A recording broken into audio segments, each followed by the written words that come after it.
પૈસા કમાવાથી કે તમારી ઇન્કમથી તમે ક્યારે અમીર નથી બનતા, પણ તમે ભલે ગમે તેટલા પૈસા કમાતા હોય પણ એમાં જો તમે થોડું પણ સેવિંગ કરી શકતા હોય ને તો એ સેવિંગ્સમાંથી તમે જરૂર અમીર બની શકો છો.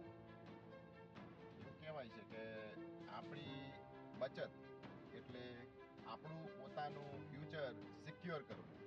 That's call the saving.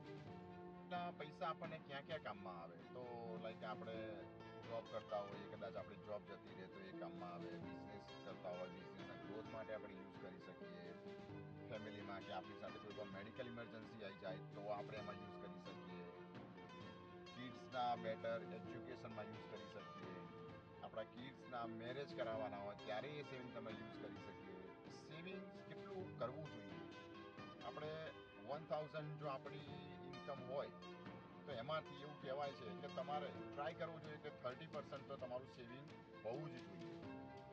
અને જો 30% તમે ના કરી શકો ને તો ટ્રાય કરજો 15 to 20% મિનિમમ તમારી ઇન્કમનું સેવિંગ હંમેશા કરવાનું.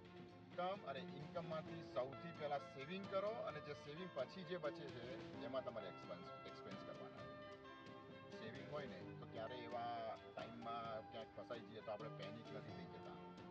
ઘણીવાર શું હોય કે બચત ના હોય ને એટલે સ્ટ્રેસમાં આવી જાઓ, તમે ટેન્શનમાં આવી જાઓ, રોંગ ડિસિઝન લઈ લો અને ઘણું બધું કંઈ બી થઈ શકે છે.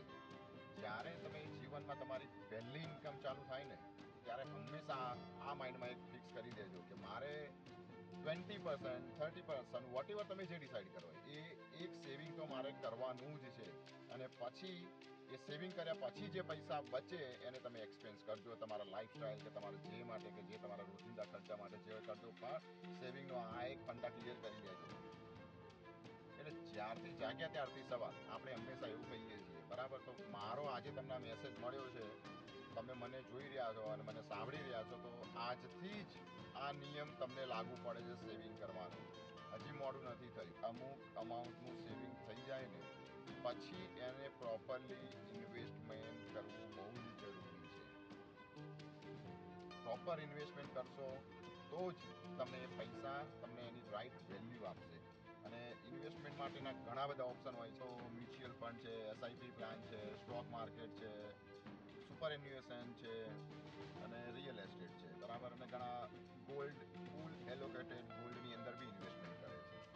એટલે હંમેશા પહેલાં બચત કરો અને પછી ખર્ચ કરજો. આ સિમ્પલ હેબિટ લાઈફની બનાવી દેજો. When you start making money, just follow this rules.